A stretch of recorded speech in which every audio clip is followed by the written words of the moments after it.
Okay, but now you gotta play.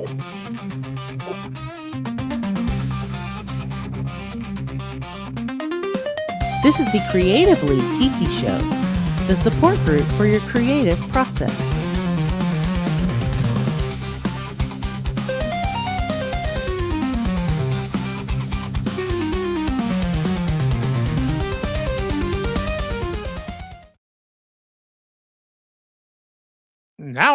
Now I have to unmute everyone. Yeah, I'm not liking this. Oh well, it'll be a thing. Welcome back to the Creatively Geeky Show. I'm your host, Eugene Stevens. This is episode 71. I'm joined by Cyrus, Ray, and Chris. How are y'all doing? Good. We have a dog that's full of piss and vinegar, and we have a cat that's about to piss him off because it's almost her time to do that too. Fair enough. Fair enough. I'm falling asleep. Like literally, Cy had to call me and was just like, "Wake up!" And I'm just like, "Oh yeah." So I got on, and he was literally asleep. I'm like this, probably. Like this. Yeah. I was resting my eyes. Right. Yeah, exactly. Yeah. This is episode 71, and tonight is our interview episode, which makes me think I also need to schedule the next interview out. So I got to get on that. Oh, unless I can find someone else. So unless I can find someone better. Oh, Can you there's interview plenty of better yourself? Like, there has to be a way to do that.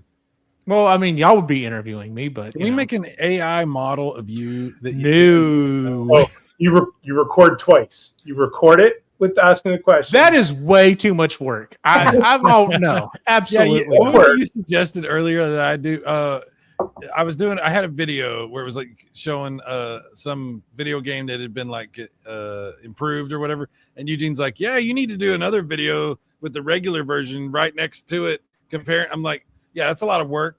I'm not doing that." Okay, after I posted that, I was in the middle of stuff. I should have went back and said, you know what? Just go back and do a short video playing the retail version, just so you can go, hey, if you just finished watching this video, this is what I'm talking about. Like this is why I'm like, wow, this is so much better. No, I didn't.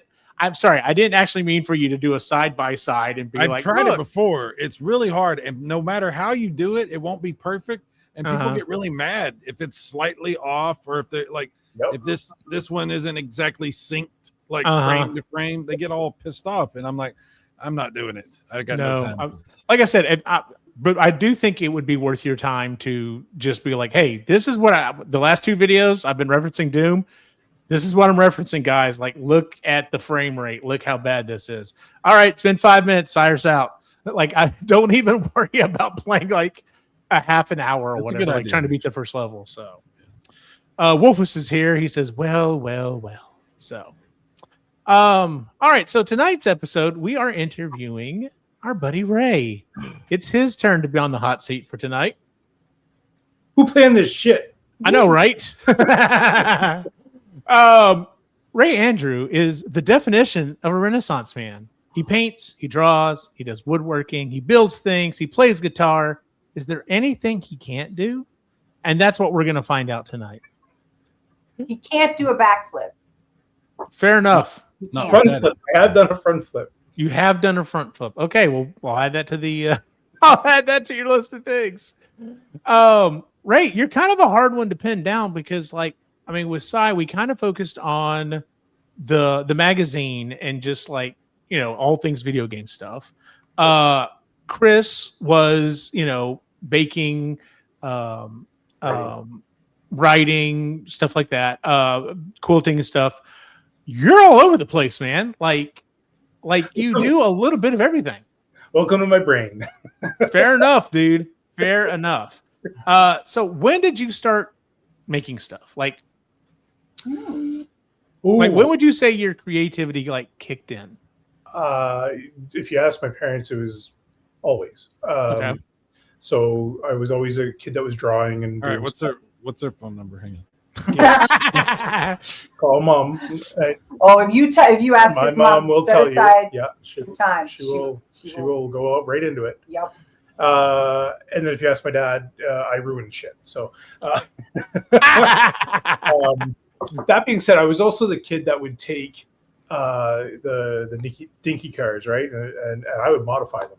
So if it was in a rack, I would like painstakingly bend it and make it look like it was wrecked, or I'd make convertibles, or I'd like, paint them other things. So I would just say it's always been a part of me and the way of expressing myself. I've always been drawing or doing other things. My mom, I guess there was a commercial on with a train or something like that, and my mom always tells me a story of when I was a kid, or at that time, like I was in front of the TV drawing, and I had drawn the train from memory from after I watched the commercial and that kind of stuff. So, What do you used to do with the phone? so that's the other part of it. Like, so you get into, these are all the different things I get into. I was a very curious kid. So I would take shit apart and the phone would fall apart after so I had to learn how to like take it apart and put it back together. So my parents didn't know that I took it apart. So yeah, just because I was a curious kid, like to figure out how things worked. And that's how it's made came out. I was glued to that show. So, yeah. So that is definitely a show that like, because it's on HBO and you can just like be like just watch just episode after episode after episode. So, and some things are kind of you're like, I don't really care, and other things you're just like, how is a bowling pin made? Like, yeah. So, so what are you currently working? Like, what things would you say you're currently into? That's a good question. That is a good question. Those are back-to-back great questions. Yeah. I thought about this today before I went to sleep. Yeah. I would say I'm most focused on trying to get my drawing better. I really want to do caricatures. I love the idea of doing caricatures of people. It's just a lot of fun to be able to. Oh yeah, there's some stuff. Yeah, that was a fun ink, and that was the ink first, and then I got into watercolor after that part. So there's the watercolor when it's all finished up. But yeah, definitely want to get my drawing, freehand drawing, I think, good to a point where I'm comfortable doing characters of people. And when I was talking to Britt, who does our life drawing sessions, which you may not be able to show on here because reasons. So did you do this one? I did not. We did that when we were in Universal Studios. That's what I want to be able to do eventually. Okay, yeah, I get it. That's my goal of being able to capture somebody with the most simple. There's a life drawing session, so that you can show. There are others that you are not able to show on this show. We'd probably get. Well, you know what? You probably could show it because we're not monetized anyways.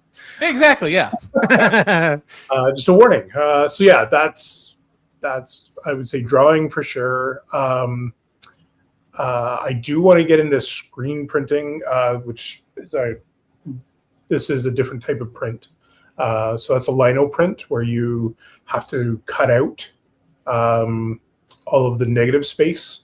So everything in white, it remains white, and then your black is what is part of the print, and it's also mirrored from what you've done here. So that was a fun one. I still have a couple of those prints, and I still have the lino print as well. So, so speaking of t-shirts, so I do want to do silk screening, and that's something else that I'm very interested in. So just haven't taken the dive yet on that process. So a lot of interests in what I want to do, but I would say drawing right now is my number one, and then number two is I have the itch to get back into playing my guitar. I just haven't done it yet.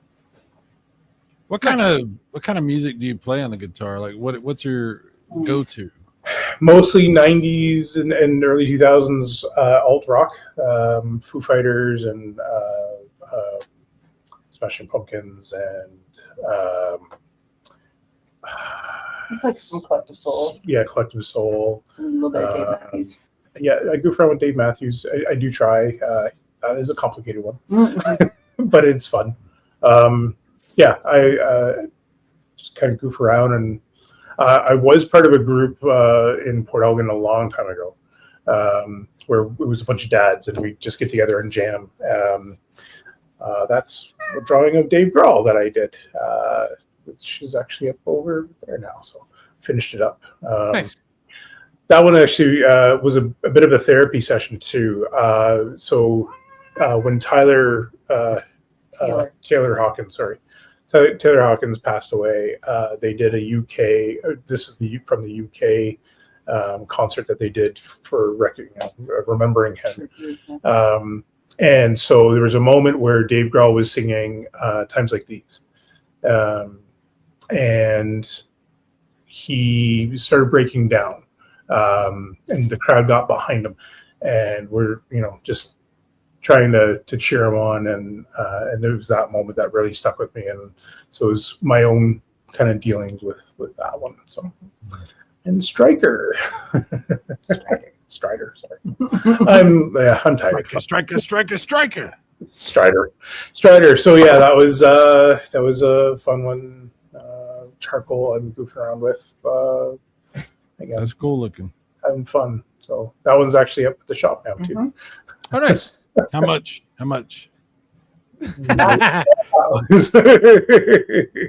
So yeah, it's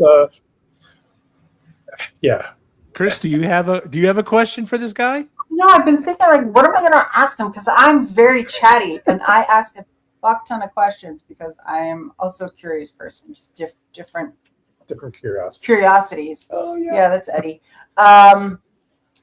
Okay, so that's actually from before. You can think of your question while I'm giving it. Oh, okay. So Chris and I, when the kids went to camp, Mm-hmm. we would always come up with something to do for the kids. So it started off with doing letters. Mm-hmm. So we'd have to pre-do the letters, and then they would be sent in the mail, which we just drop them off for the kids, so that they had something to open up from home a couple of days out of the week. So we would do three different days. Yeah. And I'm retro bro. And Throwing him off, Cyrus. So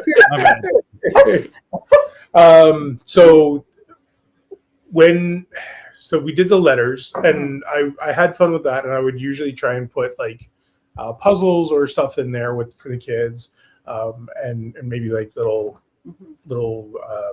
jokes and stuff like that.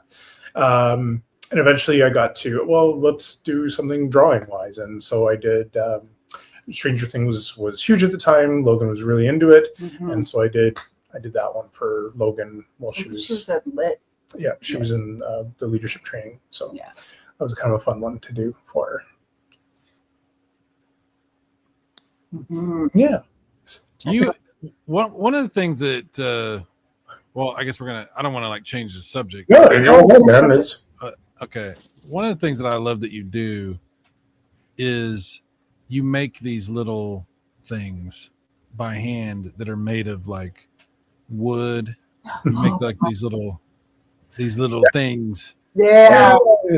And I've always admired that talent in people that can make a thing out of, like whittle something or shape something or sculpt something, create a physical object out of their imagination.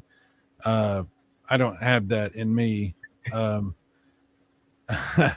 used to play with Play-Doh when I was a kid, but it didn't go anywhere. So, but you definitely made some cool stuff. Thank you. So that was always something of interest to me as to kind of, it was an element I made too. So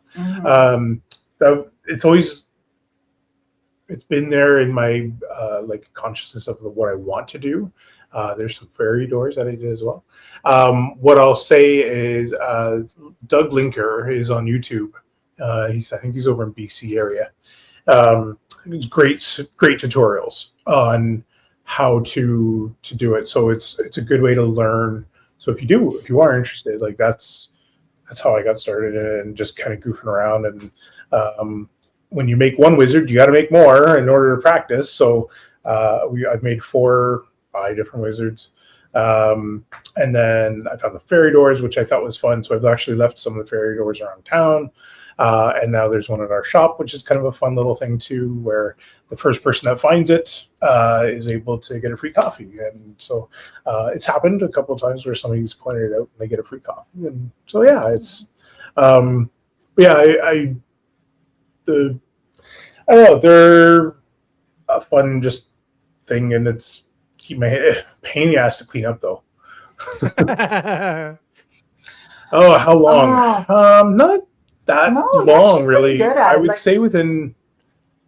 Like your first one obviously took you longer, but like the more you got into it, like the quicker. Yeah, I would say the quicker it got for you. Under an hour for one of them.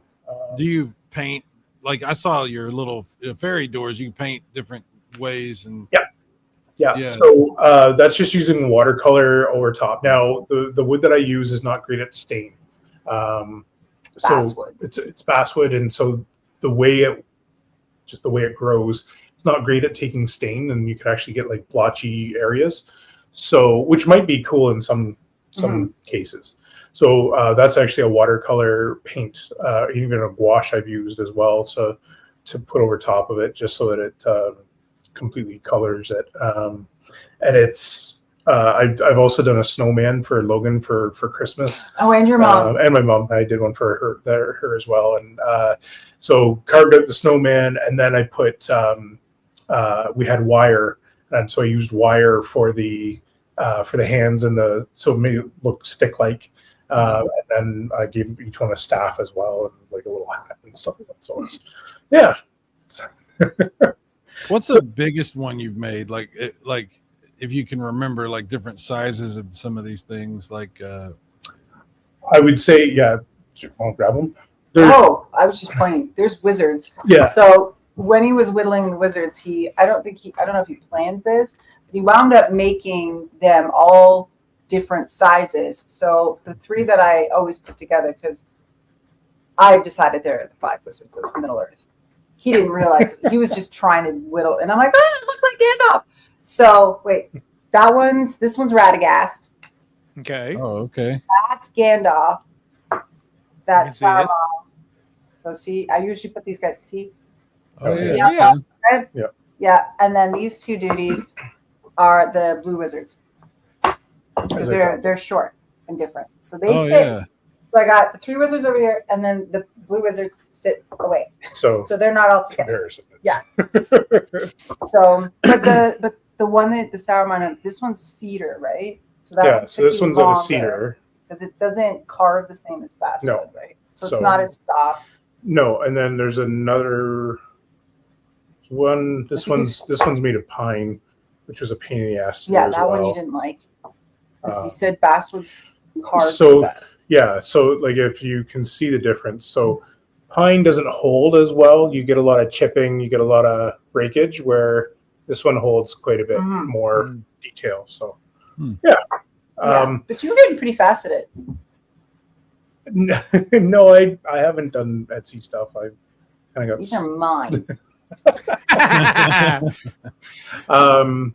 Maybe someday if I get into doing it more often.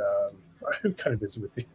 I might bring some of these to the store. Like I do have the door. You have the door at the store. I want to bring more of them to the store as well. Yeah. I think the largest though is I did carve Chris a wand at one time with the it was with the leaves and stuff like that. It's mostly done. Oh. The look on her face was, you did? A very long time ago, and it was made of, I think it's cedar as well. And then so I did like leaves and vine kind of twisting from the base of it. I remember. And it's in the garage, and I just never got back to it. And that's kind of the problem with the brain I have is I get interested, I do something, and then it's like, okay, I'm done with this now, and I got to go to the next thing. So I do come back and eventually finish projects. It just takes me a while sometimes. Fair enough, man. Yeah, one of the things that you've done that I definitely consider creative, at least making wise, you did all the bookshelves in the bookstore, right? I did. Yeah. And these are not And when I say you did them, I don't mean you went to IKEA and you bought a bunch of bookshelves and you put them together. You built it. They were cut down from plywood. Yes. So it was all birch plywood. Mhm. It's all meticulously designed too. Like these aren't like this very intentionally built because we took how deep do we want the bookcases, how tall we want each shelf to be, how many shelves are going to be, and how tall are they going to be. So it was pretty thought out, and he made it, and he did it. And I had to consider the base as well because on the other side of the store, there's actually a vent. It's a heat and AC vent. Mhm. So I wanted to be able to incorporate that into that. So, but thinking about that from one side, I had to think of that for the entire store. And it's been, so that one's been, it was interesting. So I had the basics. So when I created this door for our house, which was I don't know, somewhere on my Instagram, way back in. Oh, it was a few years ago. I was going to get there because that's the thing. That's still something that I'm just like, I want to do. It's something I'm going to get around to doing some point. But there it is. So from me building this, gave me a really good idea of what to do with the store. So this is the first bookcase I made. And as you can see, it was also a door. So the Murphy door hinges you can buy just from Murphy Door. And there's a pin at the very top right. You can see a pin that you can insert. And then the bottom sits on another hinge. So it's basically that's where it swings from. And then here's the video of it opening up after we've finished it. So that is so awesome, dude. It was really cool. It was fun. So learning a lot from that. We talked about this, I don't know how many times in the show. The right tools make it so much better. So I created a jig so that I could router out rabbets for the width of the plywood. And God, I don't remember how many routing we did. But anyway, for the store. It says it was nothing to do with me. Well, Son came and helped for a bit. He helped me kind of figure out how to put it together. After I'd already cut it all. So Sean was able to, and then we got into a bit of a process where I would router and then we kind of put it together. It was so measuring everything 100 times and then cutting once is so important. And so I was just kind of set it up the system where I'd router out all the wood for the shelves and then put all the shelves together, glue it, top it all together, put the back on. Showing some skateboards down. I have heard I that can just expression. keep going through and just like keep picking stuff. But anyway, you were saying, Cyrus? I was saying I have heard that expression: measure 100 times, cut once. I've heard that before. Yeah. It's really important. It's pretty common phrase. But I think I heard once or twice. I don't know about 100. 100 times. Well, the reason why I say 100 is because my memory, I'll be like, shit, what was it? And I get Fair enough. Yeah. Or he gets me to remember it, and I'm like, no, I don't know what that means. So when I'm measuring stuff, like if I get to hold a tape measure, I'm usually the one at the end, and then he knows the numbers. So I'm just holding it in place while he goes and actually takes it because do y'all's tape measures have inches and feet on them or just metric? Okay. No, I'd use inches and feet for everything when I'm working. That's the standard up here. There are some that you can actually get some tape measures that have both on them. I am not a centimeters, meters person when it comes to this, and neither is our industry. Like if you're talking about like our houses are built, our building codes and everything are feet and inches. It's weird. We're a big mix of imperial metric up here. It makes no sense. And we also measure distance in time. Nice. You know, We do that in Texas too. Like, how far away is it? That's about 30 minutes. exactly. Yeah, the whole country does that. Yeah. So, Yeah, Tell- the skateboard you're showing, I might as well. So those are all stained. mhm.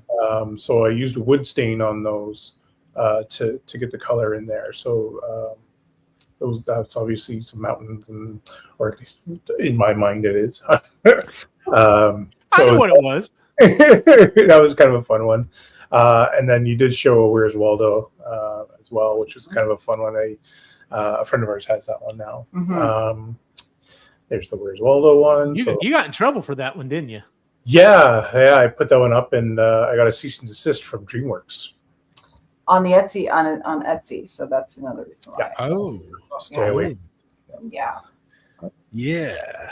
That's You have to do crazy. like a variant of Waldo, like I don't know, Walter. Waldo, I'll do Baldo, and he's got a. Waldo. Yeah.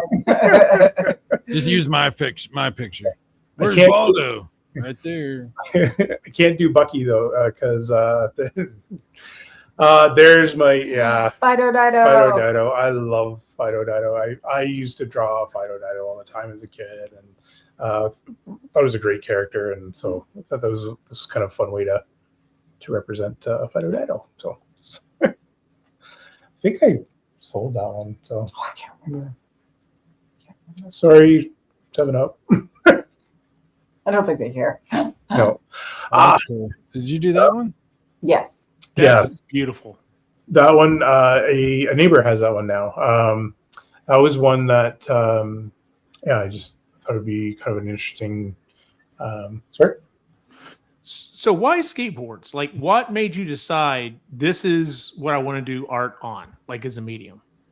A challenge. I thought it would be cool to try. Like, I at this point I'd already done a bunch of painting on paper, and I did a few a few canvases, and I thought it'd be fun to just try something else. And again, this is all wood stain. That's that I took a lot of wood stain and a lot of different. And in fact, I think it was shortly after this one.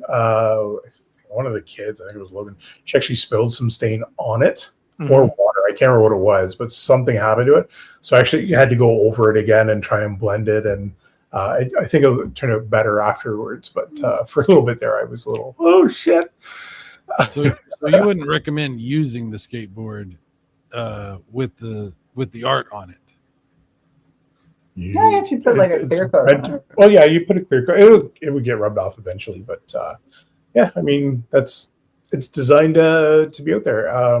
Yeah, there's I don't know if it's on there as well. There's one that I did that has a surfer on it. That's I didn't see it. I bet you could put like a protective coat on it or something. Yep. Yeah. Yeah. So you do protective coat over top, clear coat over the whole thing, and then and I mean eventually some of it would get worn away if you. But it's just fun design. Yeah. The that was a fun one too. I had a vision of just taking a picture of trees in that spot, so I did take a picture very similar to this while we were in Collingwood. And then I did a couple of different versions of it. So, yeah. Oh, I remember that one. Yeah. And now you have one on your hand. So, yeah. So, yeah, more watercolors. These ones I actually, I got, so I did one version of it and then I got it printed on watercolor paper.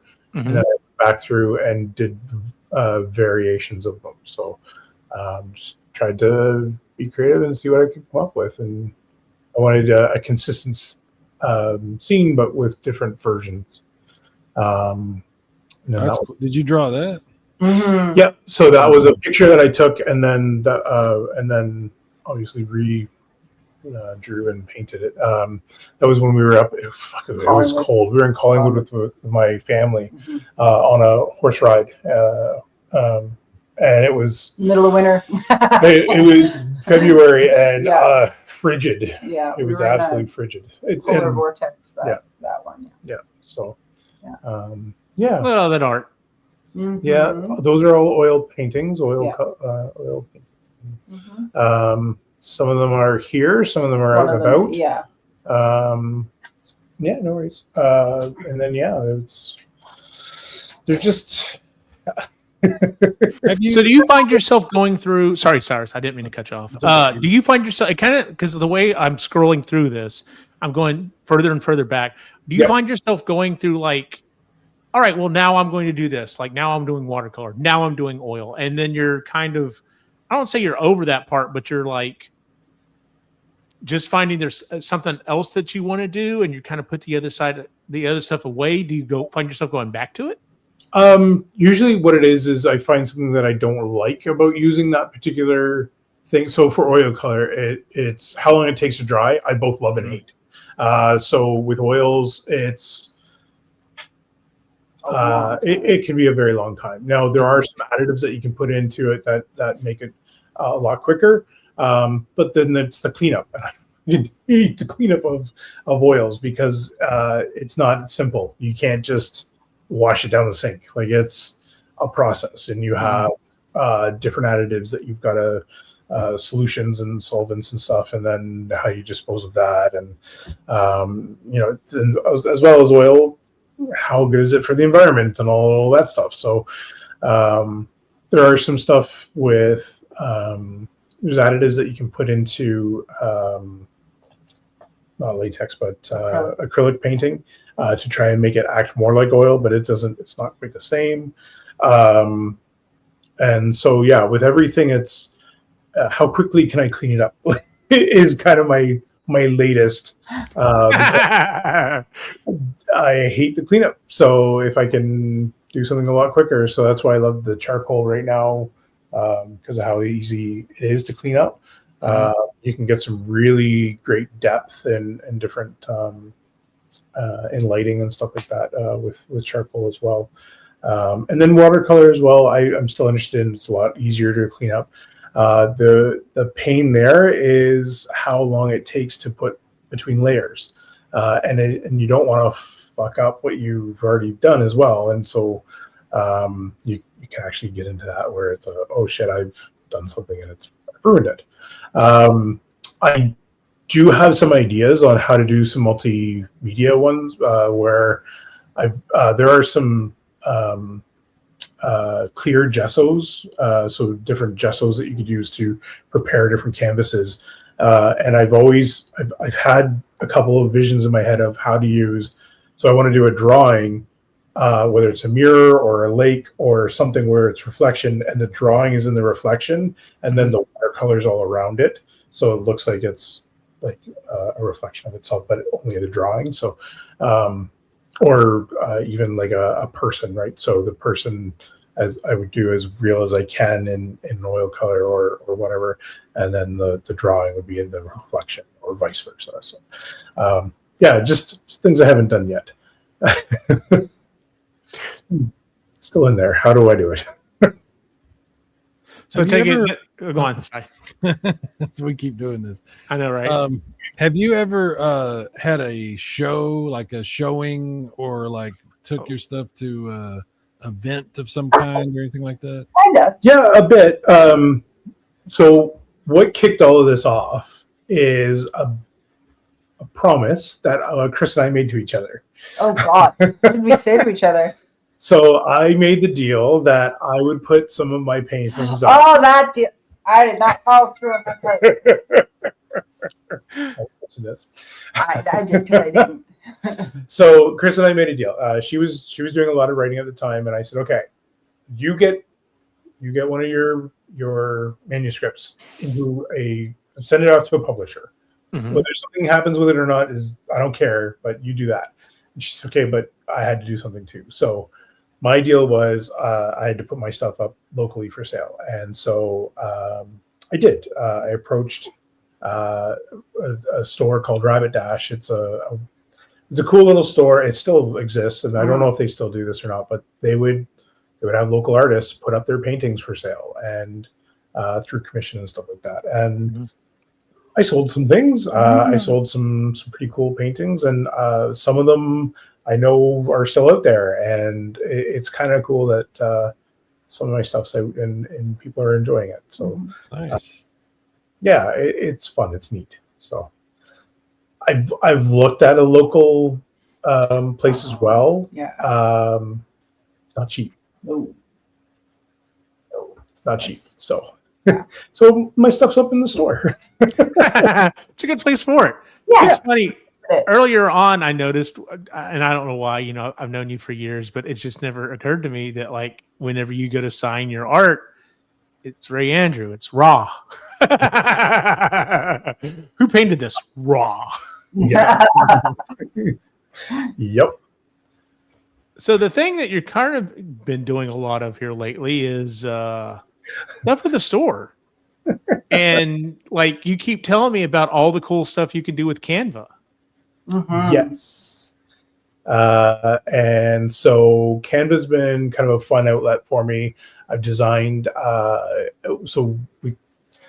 it's funny, we come up with these ideas of what to do. So we wanted some bookmarks for the store. And we wanted the ability to be able to give them away, because bookmarks, you know, people, it's just something fun to put out there. So those are postcards that we were able to find. So yes, those aren't ours. Those are not ours. Yeah, no, but we sell them. They're available. I don't know if I actually posted the bookmarks. No, you haven't. No, I'll have to send you a couple of pictures. So yeah. So the fun thing with them is we realized that we were coming. A bunch of them were given away, and we're coming close to. I was like, okay, it's time for new ones. We better order some more. And I'm like, and so we talked it over. And so when they're out, they're gone. And so I've create other ones, and then that way it's something new every time that somebody's come in within a certain time of frame. So it's been interesting and fun to come up with different ideas. I'll have to send you some pics of the latest ones. And there's a post actually right there where it's scroll down just a little bit. Yeah, right, it's with the logo and the balloons. So that was a post on Canva where I was able to celebrate our grand opening, and it was kind of neat to be able to have some fun with it. What I will say about Canva is, please go to a designer. If you are starting your own business, go find a designer graphic designer who can help and set you up, because not only did she help us with our logo and our the name and like all of that, which is gorgeous.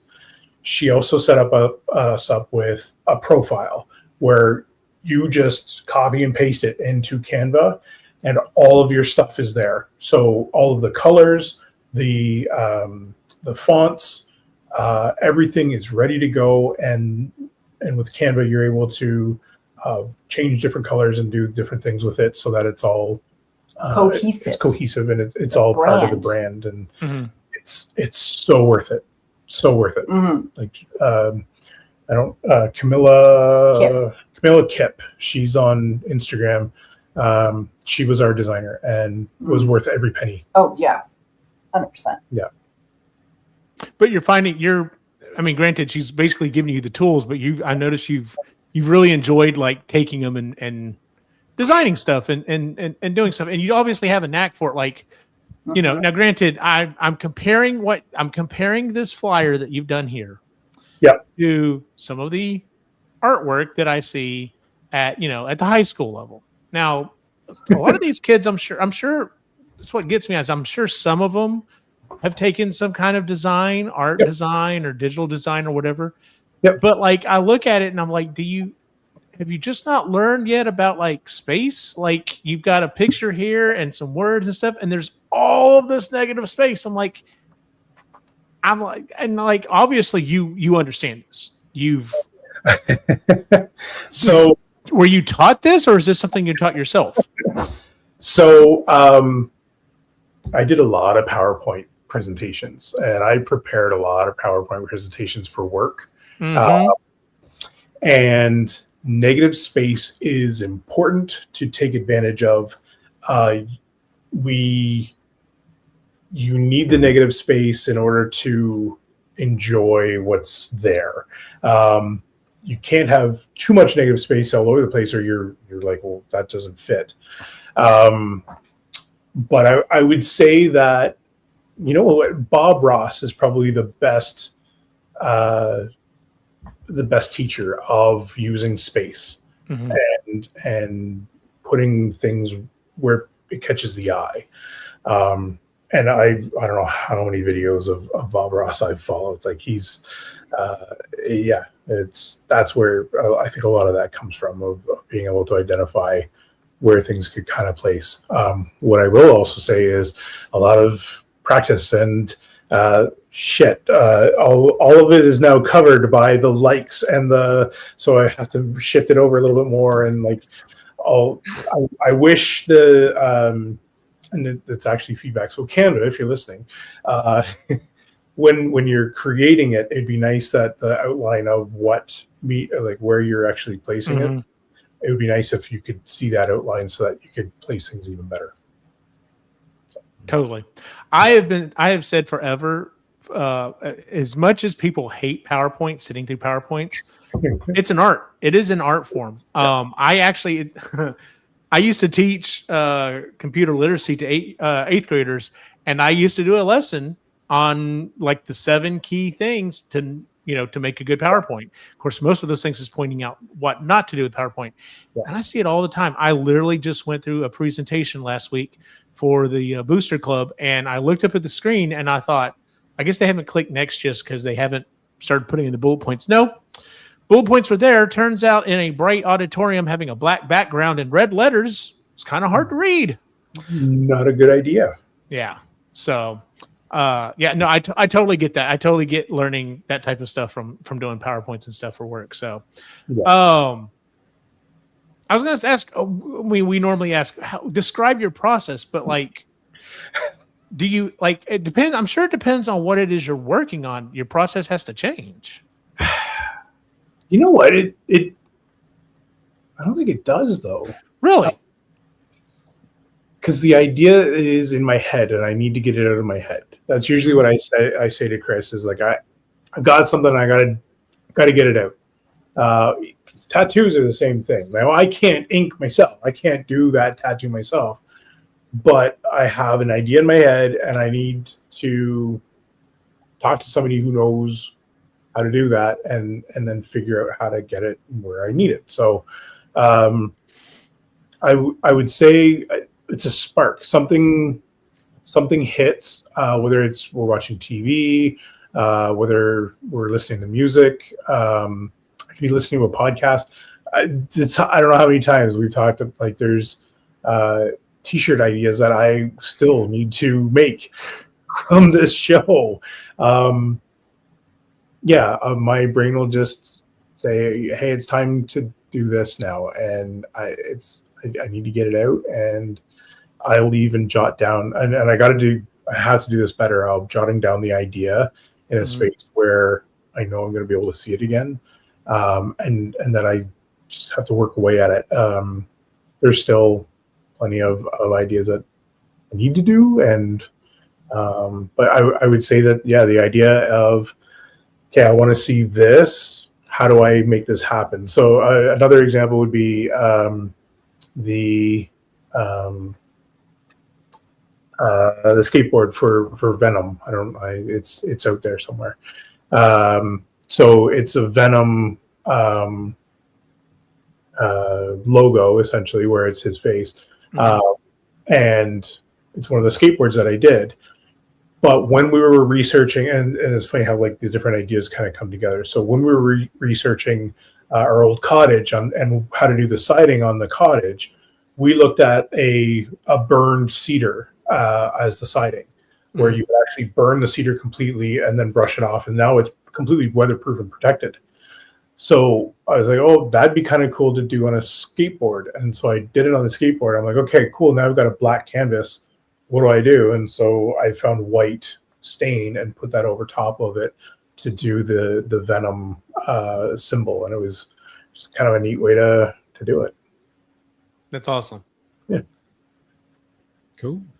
As long as you don't get another cease and desist. I know, right? I didn't sell it. It's that was just for fun. Let me see if I can. I'll see if I can find that one too. It's So you were saying you've got all these you've got ideas and you still got stuff to pull out of your head essentially. Yep. How do you go about picking what's next, or does your brain, or does something else tell you, nope, this is next up on the block? So priorities first, like it's what pays the bills is first. Oh, absolutely. Yeah. That's priority number one. So that would be the store right now is obviously taking the majority of the time. Mm-hmm. What I'm excited about though is that the store is going to open up some more options, and that's why I was talking about the silk screening. There's that whole process of creating different options for how to get clothing and stuff like that. So we want to start with canvas bags and do that. But I would say it's priority number one is what's going to pay the bills. Number two is it's just what do I have time for?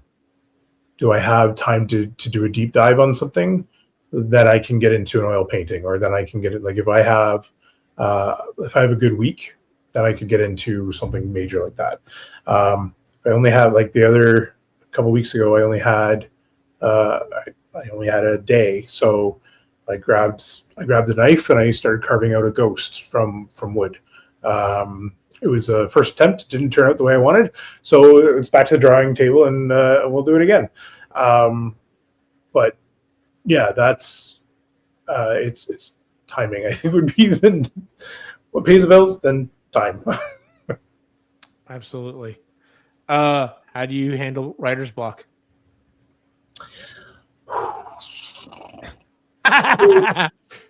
It's funny. I think I just go with it, to be honest. If I'm not feeling the creative piece, I go find the things that I enjoy doing. So if it's playing a video game, or if it's listening to music, or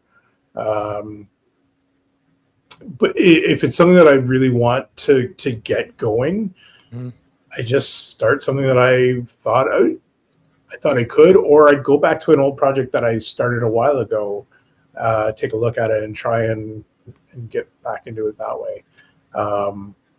But yeah, if the creative juices are not flowing, it's like, okay, I got to put this away and let my brain sleep on it and do it another time. So it's nice that you're, that this isn't how you're making your living. So it's not like you're forced to push through it. You've got the luxury of being like, I'll come back to it when I feel like it. So, well, there's that, but it's funny. We went to a fan expo a long time ago now. It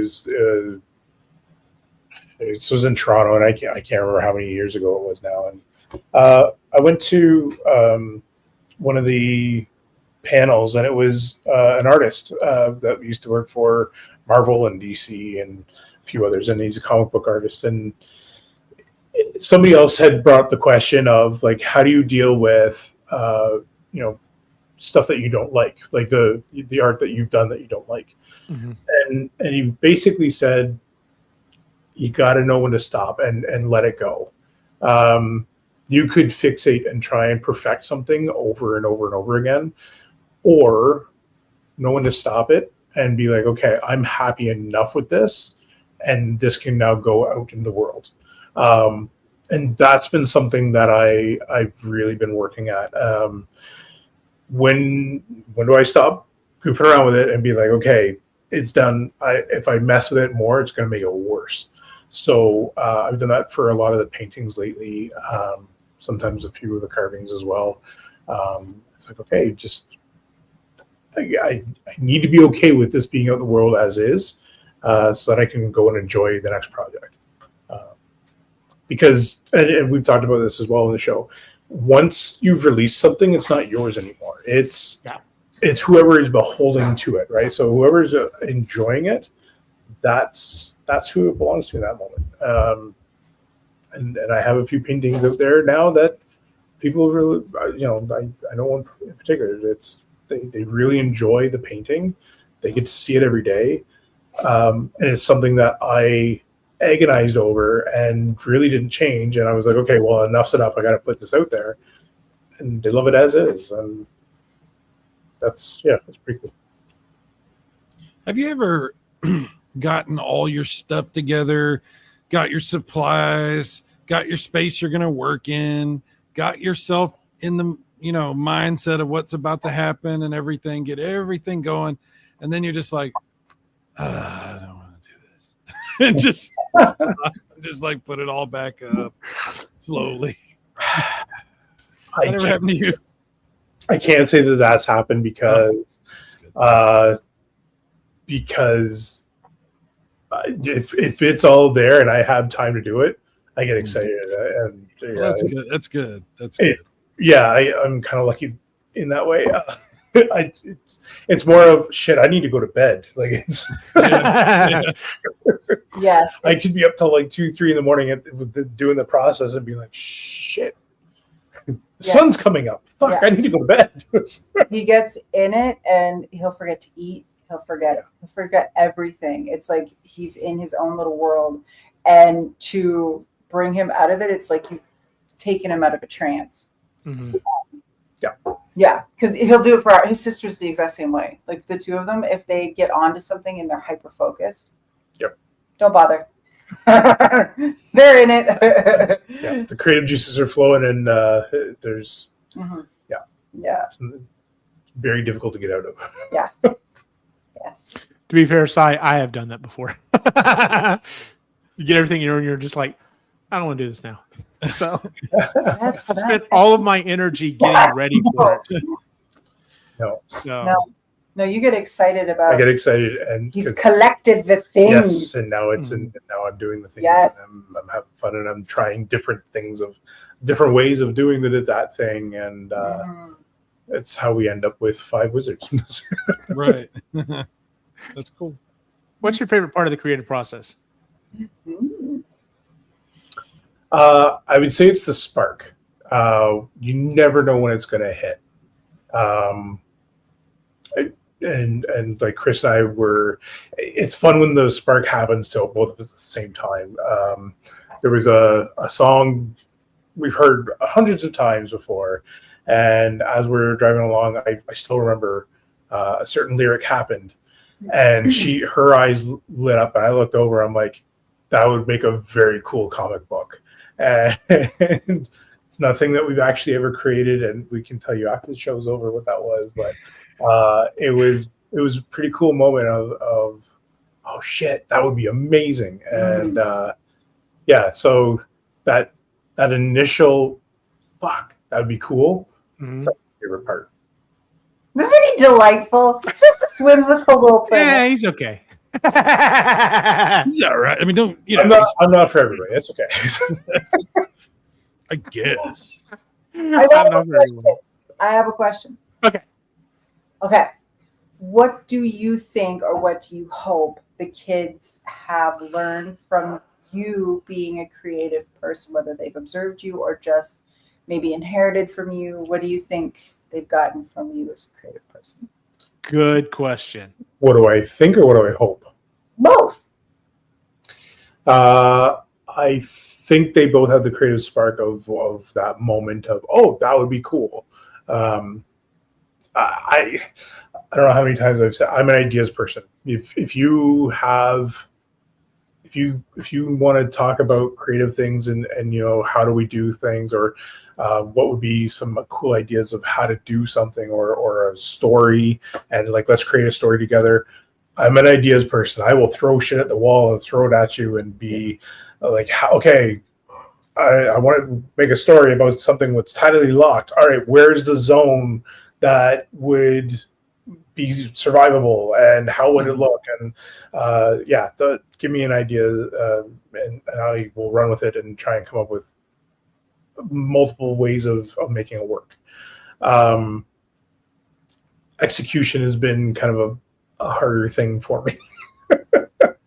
So executing that's been something to learn. Do you think the kids got that? I think the kids have seen that if you are able to make it work, then and you are able to complete it, then you like that's a better process than what I started, like leaving the phone kind of partially put back together. Because thankfully that never happened in our house. No. But yeah, I think that they have that spark as well. What I hope is that they trust their processes more than I do, and that they can follow it to whatever the next step is. So if they want to do something with it and create a story or create a painting or whatever it is and put it out there for people to purchase, I hope they have more faith in them than what I have myself. Fair enough. Whoopee! What's your least favorite part of the creative process? I have a guess. Clean up. That was my guess. Yeah, if you want to see a big man throw a hissy fit, get him to clean anything up that he does not want to. It winds up being chucked into a pile and the door closes and he's like, fuck it, and then walks away. And then will not touch it. But he knows it exists and it niggles at his brain and he can feel it just being like, you're not clean yet, it's not done yet. But he won't do it because it stresses him out. Yeah. I can't stand the cleanup. No, I hates it. He hates I love making a mess. I can't stand it. No. How do you handle that goes with the kitchen as well. I love baking. I love cooking. I love doing all that stuff. Fucking hate cleaning it up. But do you not clean as you cook? I try. It never works. I'm looking at her. She's like, nope. But nobody does but me. I've gotten better. Nobody does but me. I've gotten better. Nobody does but me. But I've gotten better. I've always found cleaning as you cook to be a great idea. Yes. Until you're doing it and then you don't have time and it's like even more frustrating. Like it doesn't work for me. If it works for you, awesome. But I have to. I don't have a choice. I grew up with a very militant mother. So it's just in me now. It stresses me out if I don't. How I've managed to marry and then produce two other people who do not do that. No. I don't know how it happened, but you and Logan rival each other for making messes in the kitchen. What I'll say is after the thing is in the oven and cooking, then I'll clean up. Right. I think it has to do with multitasking. I can't multitask. I'm not good at it, at all. Like I have to do this and then I do that. I can't do this, and this, and then a little bit of that, and a little bit of this too. And no, I get confused and pissed off. So Chris will make fun of me because I see them do it in the videos for cooking and stuff like that. I will measure everything out and put all the dry ingredients here and all the wet ingredients together, and I will. So I am using multiple bowls, but it helps me keep it cleaner. Right, doing it that way because I agree with you. That way, it's going to be a huge mess. Yeah, I think Ray and I are on a similar course here, and unfortunately, we're not as we don't have all the skills and talents as everyone else. But I do reckon. Yeah, I'm with you. I have a planning. I set everything up. Yep. I get everything in it. I get extra stuff out already that's all set up, and then I'm like, utilize your tools, use them, and boom, boom, boom, boom, boom, boom, boom. And as I'm using stuff, things are going in the sink, things are going over here, things are going this way. When I get done, then it's like, okay, I've accomplished my mission. Yep. Now we have to fix everything, and that's the bummer. See, it sounds like y'all cook like these people who do the videos and stuff online. They're like, put in half a cup of flour or whatever, and they have a bowl that has just the flour, and then this. Yes. And then and I'm like, oh my God, there's such a like just put it in the measuring cup and pour it in. Nope. And then put the next thing in the measuring cup. Well, no, because you got to wash that. Things you are happening though. It's all happening at the same time. Logan does the exact same thing when she's baking, because she doesn't cook, she bakes, and she's a very good baker. It's very scrumptious. So's Quinn, but it's just like, this kitchen was clean. What the fuck did you do? I love you so much, child. Thank you for making all these things, but you made a mess. So made a mess. The only time that I'm allowed to be in the same kitchen as Chris is the morning for breakfast. That's it. That's it. Mm-hmm. But if I am baking or if I'm cooking, she's not allowed in the kitchen. I don't go. Fair enough. I understand. We've learned our lessons. It's clean afterwards. I also can't watch the cleanup. When I was married, I was forbidden to be near the kitchen when my wife was in the kitchen. It was a problem. So I understand exactly what you're talking about. He sits down at the island and he has a job. I can be there. Yeah. I can be there if somebody else is cooking. Yes.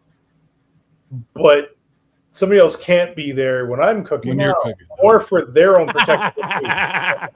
Fair enough. Fair enough. Oh man. Remember? Did you get bit? Why did she chew my hair? Hey, Girl. do you need cuddles? Is that what's going on? She needs some attention. Apparently. Oh my God. Yeah. She's tasting me. There. Yeah.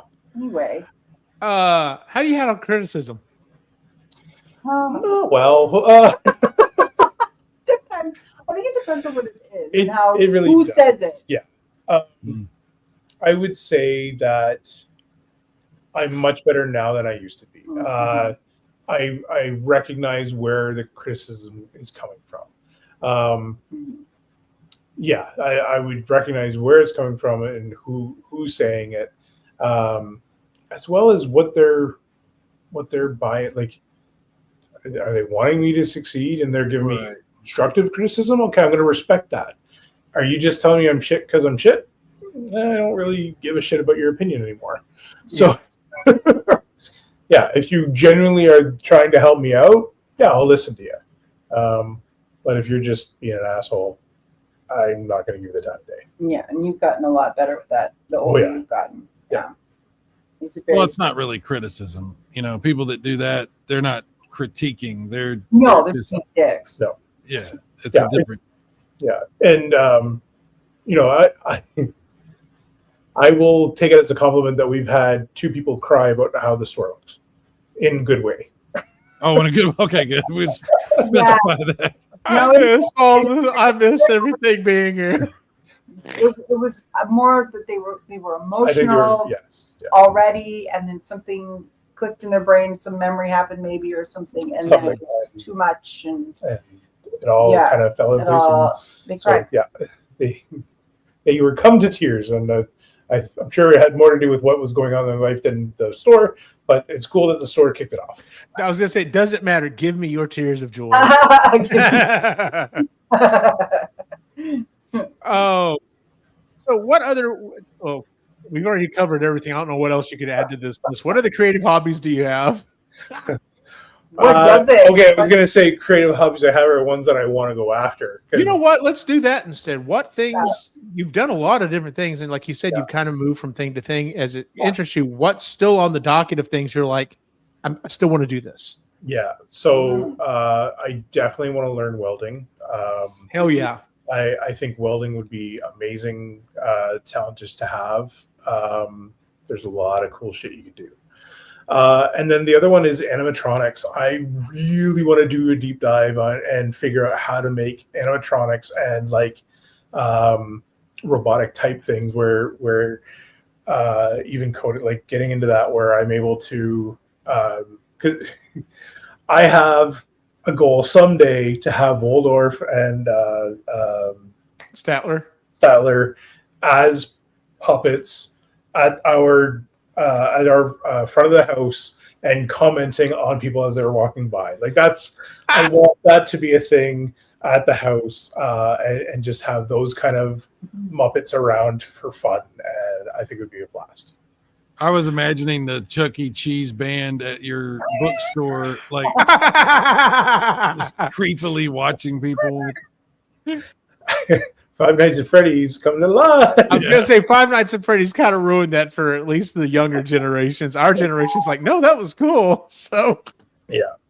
that was something else. I don't have it pulled up anymore, so I can go through it. But like on your Instagram, you did have, because you and I send lots of memes and stuff back and forth, a lot of stuff, different ideas and stuff.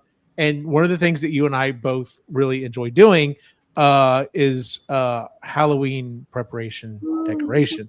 And one of the things you've done that not your original idea, doesn't matter, you carried through with it, is the shovel that looks like it's going back and forth with no one or anything near around it. And I'm still hats off that you got it done. I love it. It's like, I still want to do one really badly. yeah. Super cool. So I know Halloween decoration type stuff also is something that, interests you. Mhm. Yeah. And that's part of like the whole prop making. And like I do want to do a whole set of something.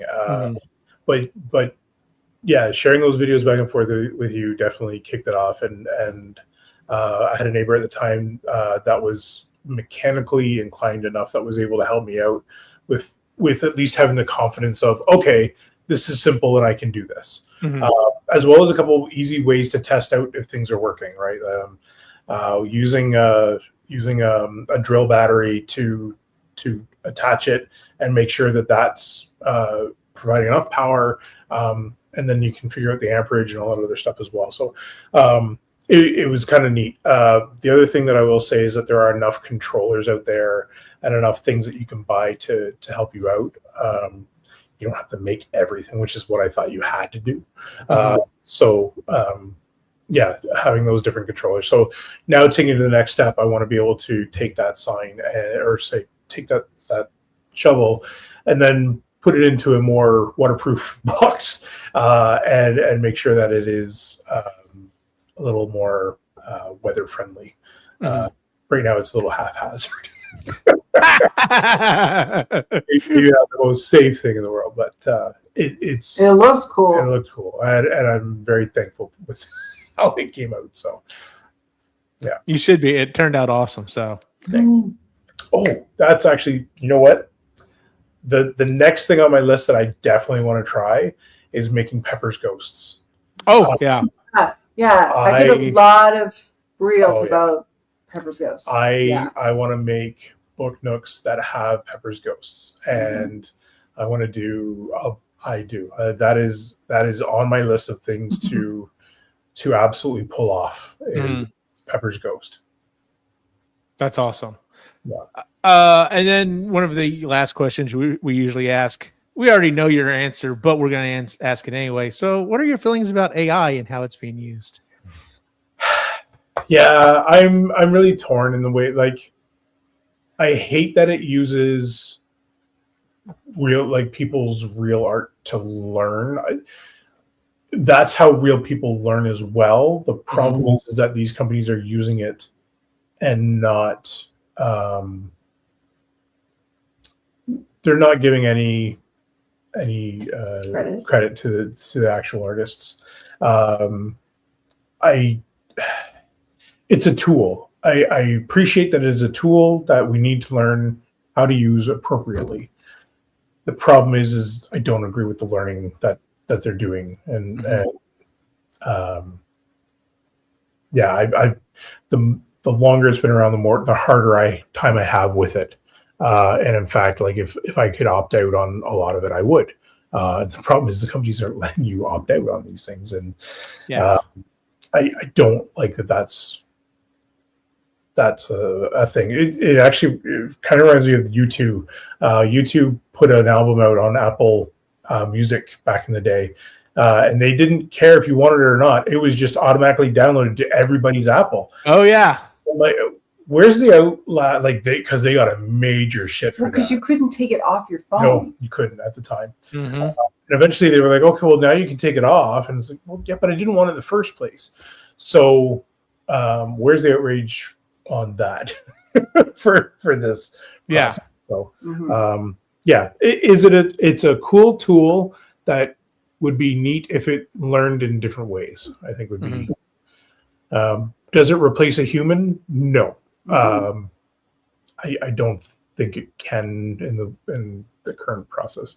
And I honestly believe that the good thing for me out of this is that people are more appreciative of real art and more appreciative of real connection with physical media of some sort. Yeah, I agree with that. All right. Does anyone have any other questions they'd like to ask our friend? I have one last question that I need to ask. Ray, have you ever been to a restaurant and ordered a red Mountain Dew? I may have ordered the Code Red. I I may have. knew it. You're goddamn right I did. I was wondering if you were going down that path or if you were going to just be like, how dare you? Like, that was just going to be the question, was just, how dare you? Yeah, we don't call it a Code Red up here, though. It's a Code Blue. Wow. I'm an officer in the Navy, and you're going to jail, you son of a bitch. No. Anyway, never mind. Fair enough.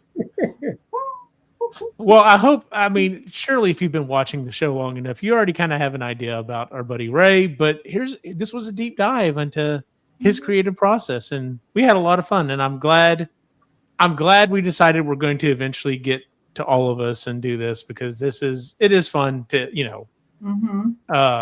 even if, like I said, I honestly, like, it never even crossed my mind. I was like, oh yeah, when he signed stuff, it would literally be raw. Like, that's kind of awesome.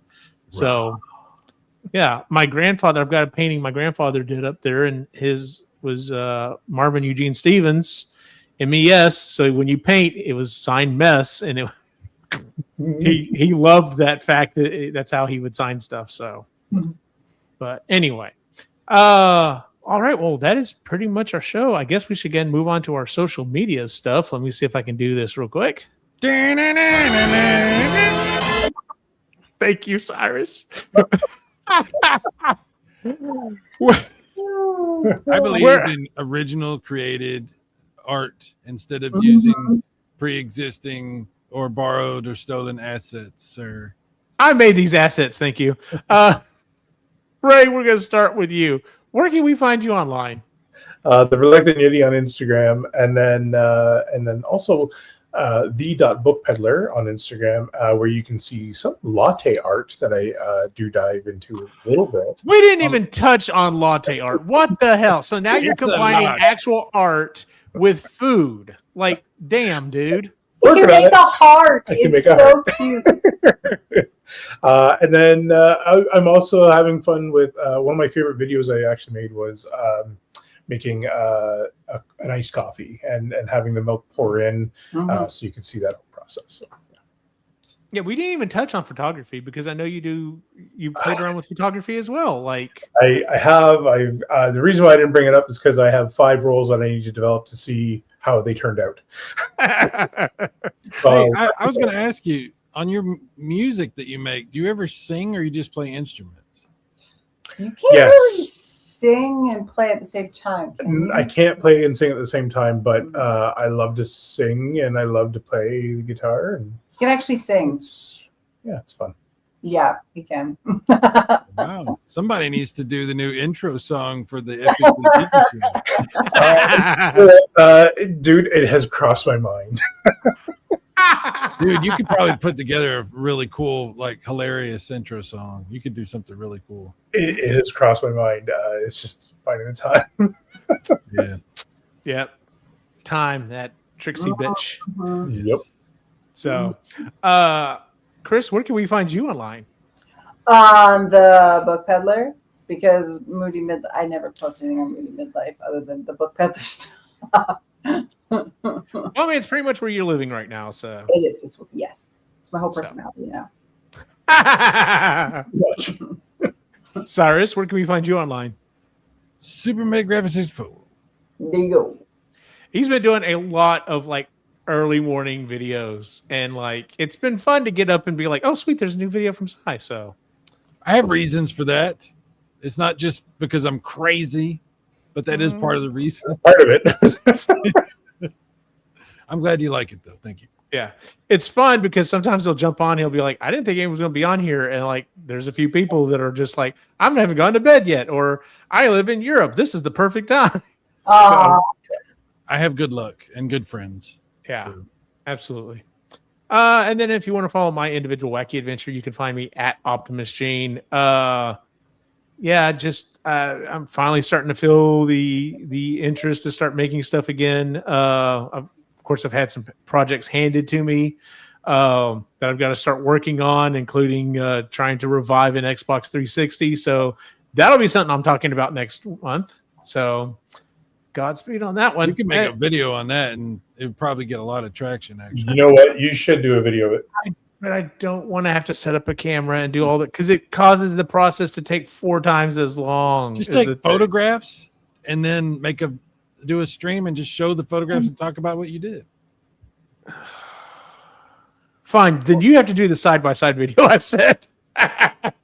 All right. All right. So watch me wake up tomorrow morning. There's gonna be that video. And I'll be like, damn it. So I gotta do this. And then of course you can check us out at Epically Geeky, where you can find all the shows that we do and everything. So of course all that will be here in the outro in just a second. We didn't have a lot of people in the chat tonight, which is cool. That's fine. Wolfus was here. Retro Bro stopped by. But yeah, we always thank everyone that's showing up. And before we started the show, Siren and I were having a conversation. I'm so glad I decided not to keep pushing this and try to do the monetization and all this other stuff, because come February, it's not going to make a difference after all. So we may talk about that on next month's episode. Yeah, that'll be on the next one of our things that we do. Like that's just going to be like, yeah. Like let's just pull the rug out from underneath everybody. So, all right, everyone, had a fun night. Take care of yourselves. Talk to you later and see you next time. Be sure to check out epicallygeeky.com, where you can find all of the shows that we do, including the Epically Geeky Show, Marginally Geeky Book Club, Creatively Geeky, Sustainably Geeky, EG Live, and EG Gaming. But before you do, make sure to like and subscribe here on YouTube. And if you're a person with a human-style body, why not head over to our TeePublic store and grab a t-shirt, hat, shorts, or whatever else they sell to cover that body. You can find the link in the show notes. And thanks for supporting us here at Epically Geeky. See you next time.